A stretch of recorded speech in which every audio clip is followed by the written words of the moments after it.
sa Pilipino, walang fake news, walang sinasanto, laban sa korap, laban sa abuso, para sa katotohanan, Pinoy in boses ng Pilipino.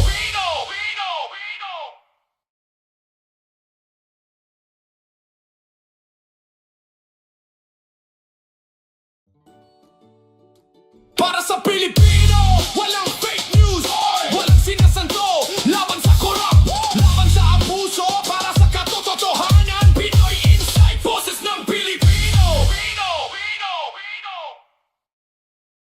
Boss Sam Trading! Hey!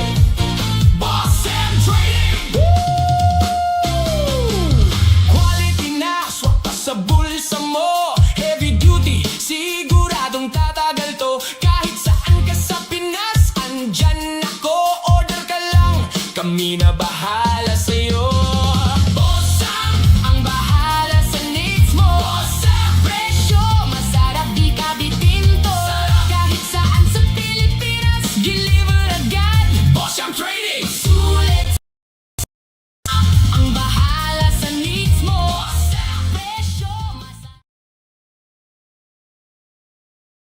Yusek, why is it so crucial? Why is it so important to clarify the difference between nahuli at saka naaresto?